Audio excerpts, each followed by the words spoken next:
पिता वचन को सुनने वाले कान और ग्रहण करने वाले हृदय प्रदान कीजिए। आमीन। द टॉपिक इज, क्या अन्य जातियों का बिना व्यवस्था या बिना सुसमाचार के उद्धार हो सकता है? इसे याद करें। बोलो, क्या अन्य जातियों का बिना व्यवस्था के या बिना सुसमाचार के उद्धार हो सकता है? ये बात सत्य है कि प्रभु यीशु ने यूहन्ना 14 अध्याय 6 पद में कहा है, मार्ग, सत्य और जीवन मैं ही हूं। बिना मेरे द्वारा कोई पिता के पास नहीं पहुंच सकता। This is true. कोई भी प्रभु यीशु मसीह के बगैर परमेश्वर पिता के पास स्वर्ग में प्रवेश नहीं कर सकता। Very true. ये उद्धार सबके लिए है, पर इसके लिए एक महत्वपूर्ण कार्य है जो बाइबल में लिखा है कि हर एक मनुष्य जब उस कार्य से होके जाए, then they will have eternal life through Jesus Christ. वो कार्य ये है, रोमन चैप्टर 10 वर्स 9 to 10, रोमियो 10 9 और 10 पद, कि यदि तू अपने मुंह से यीशु को प्रभु जानकर अंगीकार करे और अपने मन से विश्वास करे कि परमेश्वर ने उसे मरे हुए में से जलाया, तो तू निश्चय उद्धार पाएगा। क्योंकि धार्मिकता के लिए मन से विश्वास किया जाता है और उद्धार के लिए मुंह से अंगीकार किया जाता है। क्लियर हो रहा है आपको? जब हम मन से विश्वास करते हैं प्रभु यीशु मसीह में, उनके वचन पर, उनकी शिक्षाओं पर, ये हमारे अंदर धार्मिकता को विकसित करता है। बोलो, जब मैं मन से विश्वास करता हूं प्रभु यीशु मसीह पर, उनकी शिक्षाओं पर, ये मेरे अंदर धार्मिकता अर्जित करता है।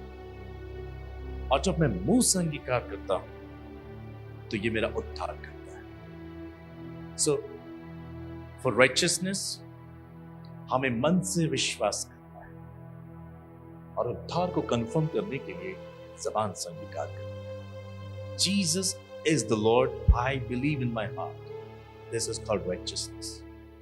Jesus is the only true God, this is called the salvation. तो मन से और जबान से, दोनों से हमें इसका अंगीकार करना है। क्योंकि प्रेरितों के काम 4 अध्याय 12 पद में लिखा है, किसी दूसरे के द्वारा उद्धार नहीं, क्योंकि स्वर्ग के नीचे मनुष्य में कोई दूसरा नाम नहीं दिया गया जिसके द्वारा हम उद्धार पा सके। This is all true.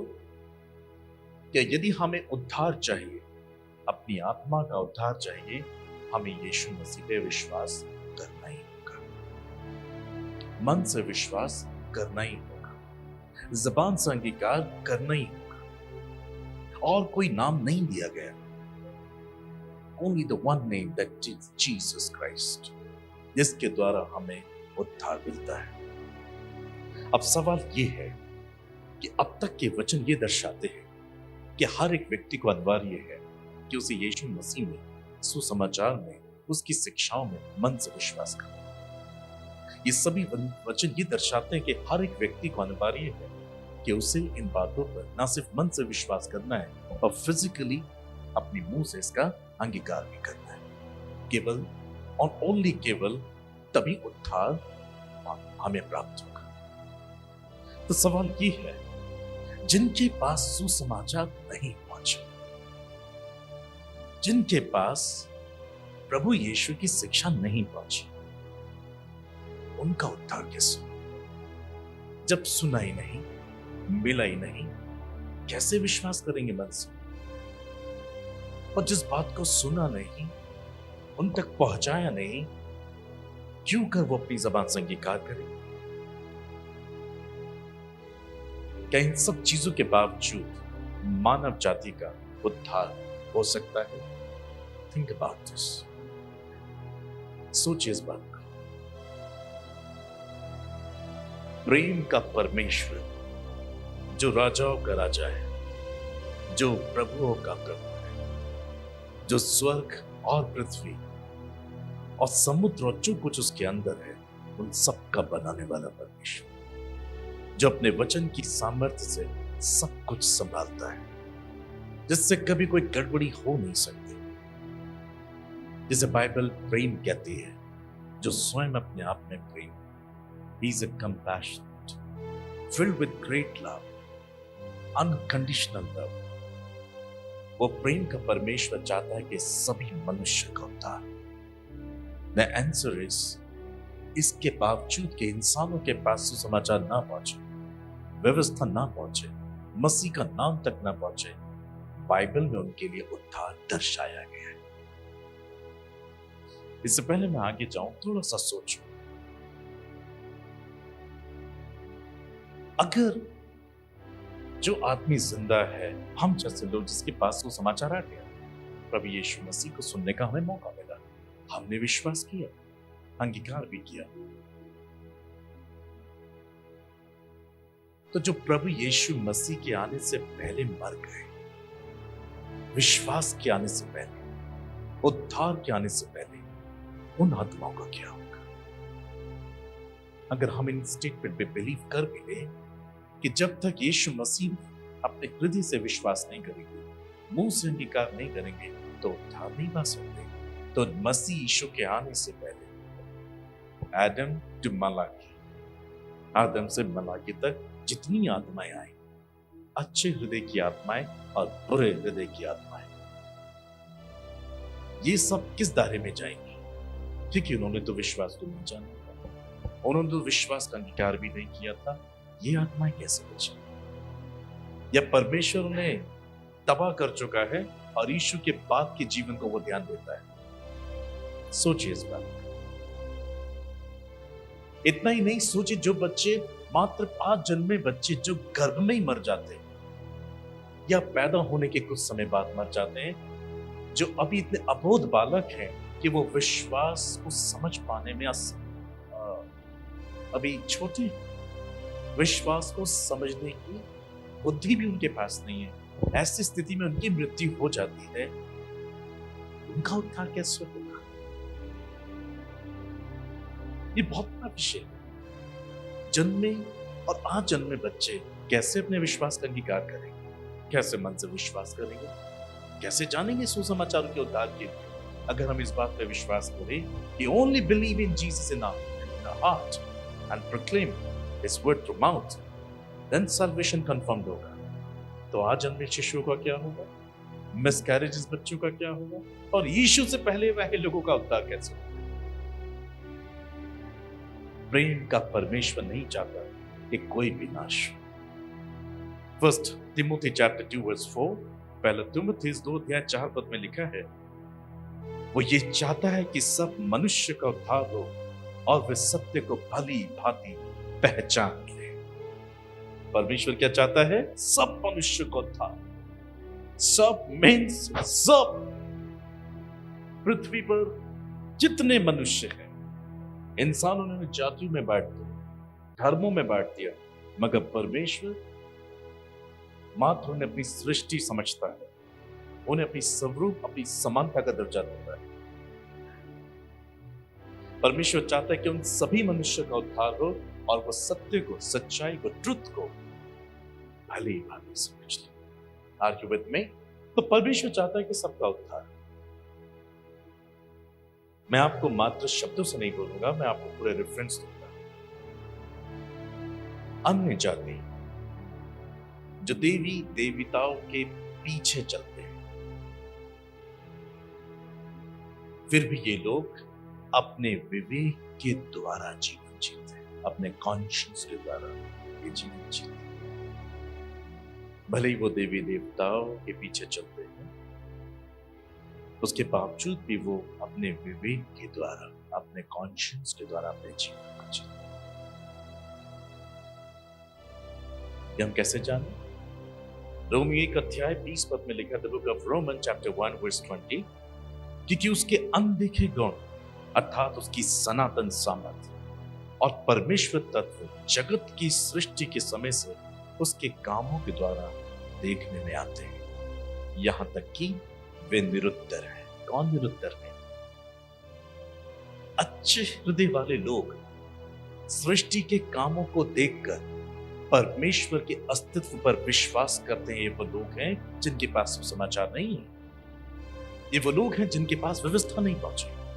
ये वो लोग हैं जिन्होंने कभी प्रभु यीशु मसीह के विषय में जाना ही नहीं। तो भी सृष्टि में परमेश्वर के कामों को देखकर वो परमेश्वर के अस्तित्व में होने पर विश्वास करते हैं।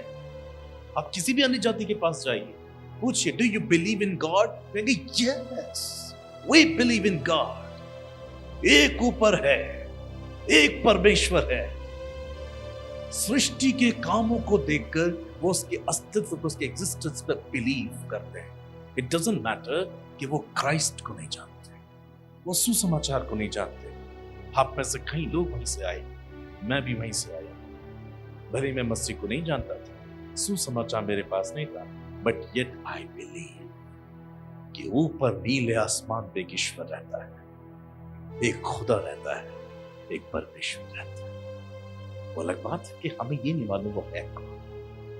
तो ऐसे ही अन्य जातियां, न सिर्फ भारत की पर विदेश की भी सभी जातियां भले यीशु के सुसमाचार को नहीं सुनी, उनके पास सुसमाचार नहीं पहुंचा, तो भी वो सृष्टि में परमेश्वर के कामों को देखकर ईश्वर के अस्तित्व पर विश्वास करते हैं कि परमेश्वर है। इसलिए ये जो अच्छे हृदय वाले लोग हैं, भले इनकी भक्ति कहीं और है, इनका विश्वास कहीं और है, और अपने विवेक के द्वारा ये उन्हीं कामों को अंजाम देते हैं जिस काम की आज्ञा परमेश्वर ने सब मानव जाति के लिए ठहराई। मैं और आप तो वचन से जानते हैं कि झूठ बोलना, घमंड करना, इनकार करना, व्यभिचार करना अपराध है, गुनाह है, पाप है। पर बहुत से लोग बिना व्यवस्था, बिना सुसमाचार के, बिना प्रभु यीशु को जाने इस बात पे हाँ और अंगीकार करते। क्योंकि समुपदेशक 3 अध्याय इक्लेसियास्टिस चैप्टर 3 वर्स 11 में साफ साफ लिखा है, उसने सब कुछ ऐसा बनाया है कि अपने अपने समय पर वे सुंदर होते हैं। फिर उसने मनुष्य के मन में अनादि अनंत काल का ज्ञान उत्पन्न किया है, तो भी वे आदि से अंत तक मनुष्य से समझ नहीं सकते। तो ये यहां पर मात्र विश्वास करने वाले की बात नहीं, लेकिन समुपदेशक की पुस्तक तब लिखी गई जब प्रभु यीशु मसीह आया भी। हर एक इंसान के विषय में प्रभु कहता है कि मैंने अपने अनंत काल का ज्ञान हर एक मनुष्य के हृदय में पहले से दिया है। अब बाइबल कहती है संपूर्ण पृथ्वी पर रहने वाले मनुष्य मुझे जान जाएंगे। मैं अपने आप को लेकर ही बोलता हूं, मैं प्रभु को नहीं जानता था, पर तो भी उसके अस्तित्व में मेरा विश्वास था। कहीं न कहीं जाने में मैं उससे डरता था। आज अन्य जाति इस बात पर बिलीव करती है, एक ईश्वर है, वो कौन है वो बात पे देखेंगे, but they believe, they fear the Lord. क्योंकि परमेश्वर उनके मन में अनादि काल से लेकर अनंत काल तक का ज्ञान हर एक इंसान के अंदर है। इसलिए जो प्रभु यीशु मसीह से पहले आए उनका क्या होगा, हमें ये सोचना चाहिए। अगर मात्र हम इस बात पर ठीक बने रहें कि मात्र विश्वास करने से, अंगीकार करने से, वेरी ट्रू, मगर बाइबल इस तरीके से परमेश्वर ने दिया, अपने वचनों को इस तरीके से प्रभु ने मानव जाति के सामने परोसा है कि जिसको मौका मिल गया जानने का वो इस रीति से बचेगा, और जिसको नहीं भी मिला वो इस रीति से बचेगा। लेकिन वो नहीं चाहता कि कोई भी नाश हो, वरन ये कि सबको मन फिराव का मौका मिले। 1 पीटर चैप्टर 3 वर्स 19, यहां बाइबल में लिखा है, ये बहुत चर्चा का विषय रहा है ये वचन पूरी दुनिया में आज तक। 1 पीटर पहला पत्रस 3 अध्याय 19 पद, उसी में उसने जाकर, किसने जाकर? क्राइस्ट ने, जीसस क्राइस्ट ने जाकर कहती आत्माओं को भी प्रचार किया। ये कौन सी आत्माएं? मैंने अभी मेंशन किया था, आदम से लेकर मलाकी के पीरियड में जो आत्माएं आई, मैं यहां पर यह भी ऐड कर चुका हूं। इस एक पीरियड में वो आत्माएं जो अच्छे हृदय की थी, जिन्होंने ईश्वर के अस्तित्व पर विश्वास किया था, उससे अच्छे हृदय वाले लोग जो अपने विवेक के द्वारा सही और गलत में फर्क कर सकते थे। ऐसे लोगों का उद्धार निश्चय ही होना है। फिरौन की बात मैं नहीं करता हूं, ईश्वर का अस्तित्व सामने देखने पर भी उसने उसका इनकार कर दिया।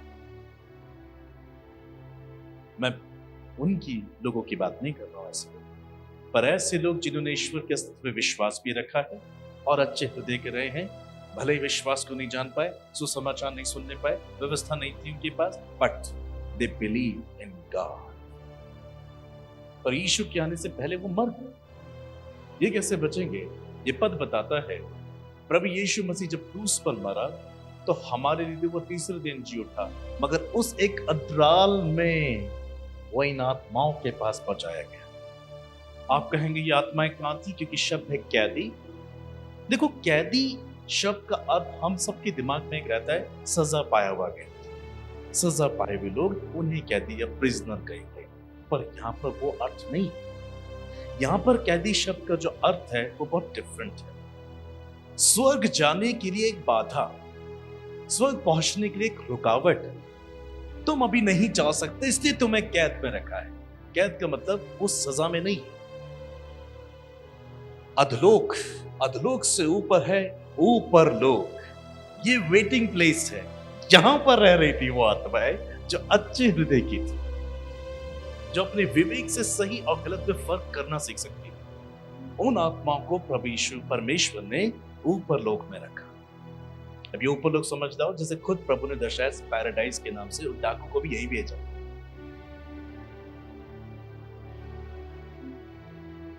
ये लर्निंग पीरियड प्लेस है, यहां पर लोग सीखते हैं, यहां लोग समझते हैं।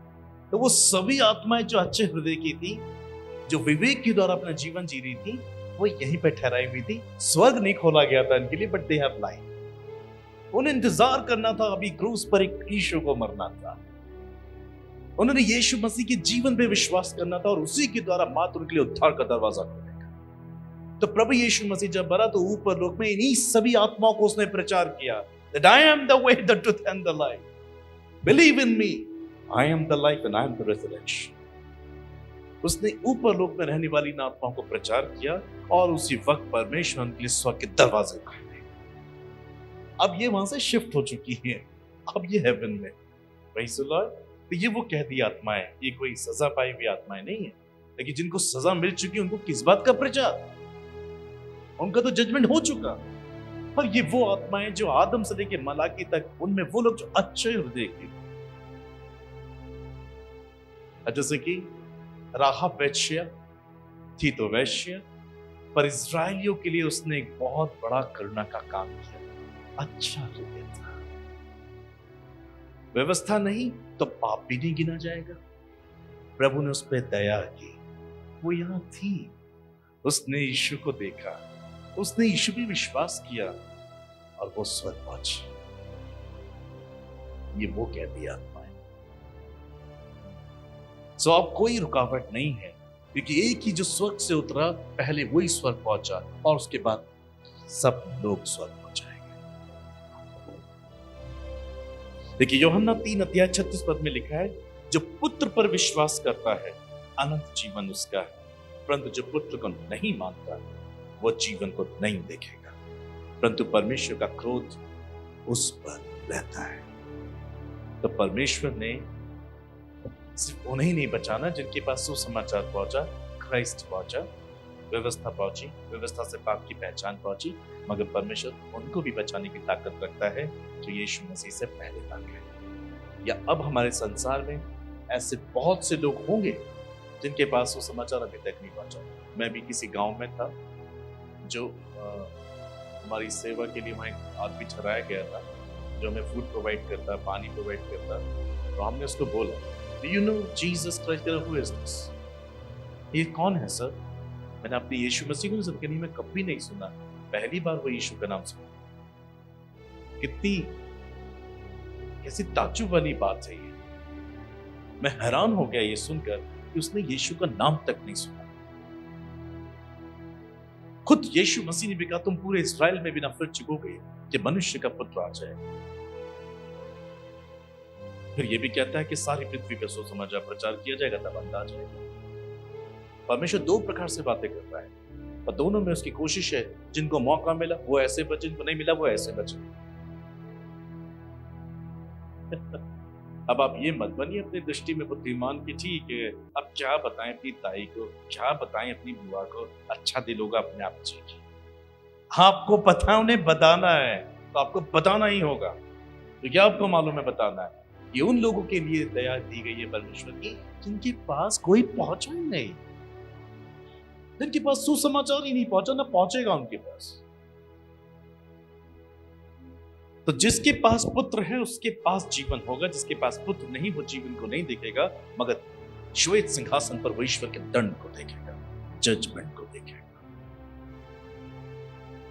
तो इस रीति से यीशु से पहले परमेश्वर ने लोगों का उद्धार किया, अच्छे हृदय और सही विवेक में चलने वाले जो कॉन्शियसली वो कर रहे थे जो ईश्वर को पसंद। मैं आगे बताऊं, हमारे समय में, हमारे संसार में, इस आधुनिक संसार में कि लोगों के पास वक्त भी नहीं है सुसमाचार सुनने का, फिर भी हमारी कोशिश है हम वहां तक पहुंचे। We should pray for this. मगर फिर भी कुछ जातियां रह जाएंगी जिनके पास सुसमाचार नहीं पहुंचेगा, जीसस नहीं पहुंचेगा, उनका उद्धार फिर भी शामिल है, उनका उद्धार। नहीं तो प्रभु न्याय कैसे करेगा?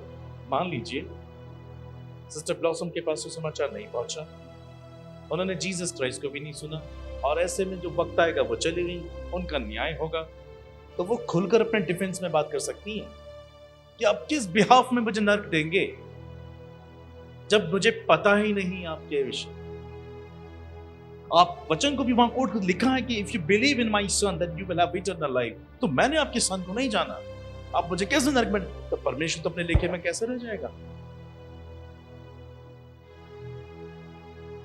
मगर परमेश्वर खुलकर कहेगा ठीक है तुम्हारे पास समाचार नहीं था, यीशु नहीं, तुम्हारे पास विवेक तो था।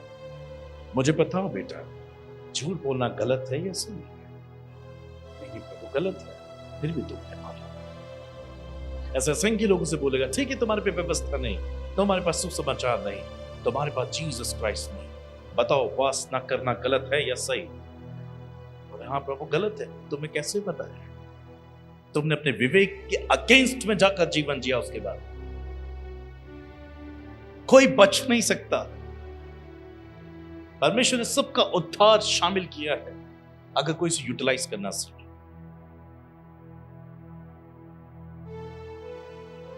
पहला तीमुथियुस 1 अध्याय 9 से 10 पद में लिखा है कि ये जानकर कि व्यवस्था धर्मी जन के लिए नहीं पर अधर्मियों, निरंकुशों, भक्तिहीनों, पापियों, अपवित्रों, अशुद्धों, माँ बाप के घात करने वालों, हत्यारों, व्यभिचारियों, पुरुषगामियों, मनुष्य के बेचने वालों, झूठी शपथ खाने वालों और इनको छोड़ खरे उपदेश के सब विरोधी के लिए ठहराई गई।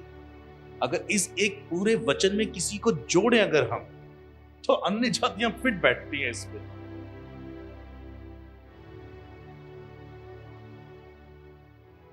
व्यवस्था पाप की पहचान दिखाती है इनके अंदर, और अगर ये व्यवस्था को जान ले तो जो काम ये कर रहे हैं, हम भी जो करते थे, हमें वचन से पहचान हुई कि जो हम कर रहे हैं वो पाप है।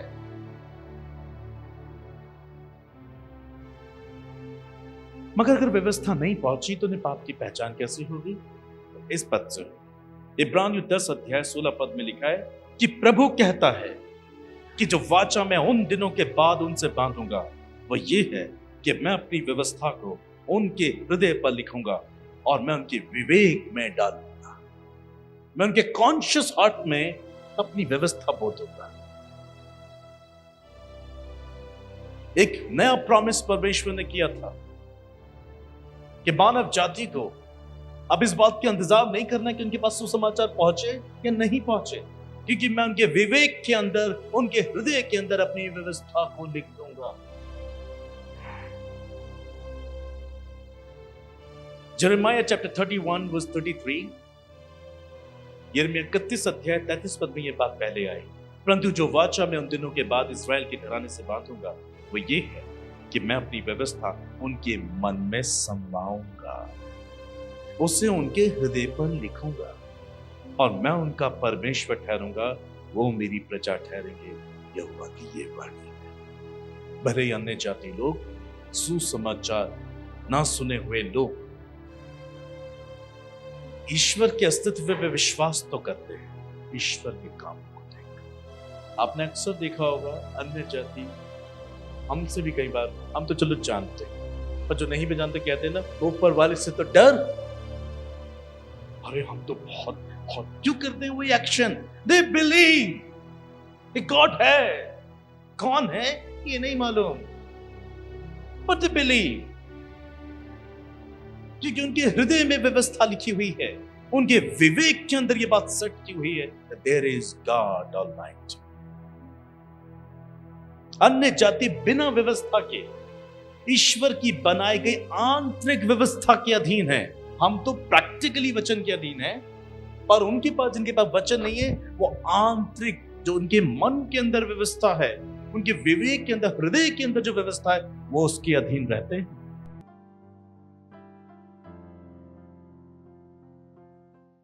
मैं आपसे कुछ बातें करना चाहता हूँ। द लॉर्ड्स पावर मिनिस्ट्री का दर्शन है कि आप धर्मी बने, आप पवित्र बने, आप आज्ञाकारी बने। यदि ऐसे हृदय के साथ आप इस सेविकाई को सहायता देना चाहते हैं, आप हमारे प्रार्थना भवन पर संपर्क करें। इस संसार में अनेक लोग हैं जो सेविकाई को सहायता करना चाहते हैं, मगर हम उन लोगों की खोज कर रहे हैं जो आज्ञाकारी हैं, जो समर्पित हैं, जो हमारे द्वारा दिए गए संदेशों पर अपने आप को समर्पित करेंगे, ताकि परमेश्वर की ओर से मैं आशीष पाऊं कि परमेश्वर के लिए मैंने फल पाए, बहुतायत से पाए, पर ऐसे जो कच्चे नहीं थे, जो सड़े हुए नहीं थे, पर पके हुए थे। ऐसे फलों से मैं परमेश्वर की महिमा करना चाहता हूं। यदि आप उनमें से एक ऐसे फल हैं, परमेश्वर आपको बोझ देता है कि आप लॉर्ड्स पावर मिनिस्ट्री की सहायता करें। स्क्रीन पर दिए गए आप हमारे नंबर पर संपर्क करें, हमारे प्रार्थना भवन पर संपर्क करें, मुझे ईमेल करें। अगर आपके अंदर बोझ है, ये प्रोग्राम ऐसे ही चलता रहे और ये प्रोग्राम और अधिक, ना सिर्फ हफ्ते में एक बार, मगर रोज परमेश्वर का वचन आपके सामने हम ला सकें, तो आप इस सेविकाई को सहायता दे सकते हैं। मैं आपका स्वागत करता हूं। साथ ही मैं आपको बताना चाहता हूं, अगर आप हमारे साथ दीन, दरिद्र, अनाथ, विधवा, कंगालों की सहायता करना चाहते हैं, आप इनके लिए भी इस सेविकाई में सहायता दे सकते हैं। ऐसा करने पर आप हमसे ATG के तहत कर छूट प्राप्त की रसीद ले सकते हैं। If you are walking with Jesus, come, you can support the ministry. और इसी प्रकार से परमेश्वर आपको बहुतायत से आशीष देंगे। प्रिय मित्रों, यदि आपने प्रभु के दास निखिल उज्जैन के द्वारा दिए गए संदेश व प्रार्थना के माध्यम से अपने जीवन में परमेश्वर के चमत्कार व आशीष पाए हैं, तो हमसे हमारे प्रार्थना भवन पर संपर्क करें। हमारा नंबर है 9997077570। यदि आप हमारे सहभागी बनना चाहते हैं, तो आप हमारे दिए गए व्हाट्सएप नंबर के द्वारा हमसे संपर्क करें। हमारा नंबर है 7895251569। यदि आप अपने अनुदानों के द्वारा द लॉर्ड्स पावर मिनिस्ट्री की सहायता करना चाहते हैं, तो आप हमारी वेबसाइट पर लॉगिन कर सकते हैं। हमारी वेबसाइट है www.thelordspower.org, जिसके माध्यम से आप हम तक अपनी सहायता सुरक्षित भेज सकते हैं। आप अपने अनुदानों को दिए गए QR और बैंक अकाउंट डिटेल के माध्यम से भी भेज सकते हैं।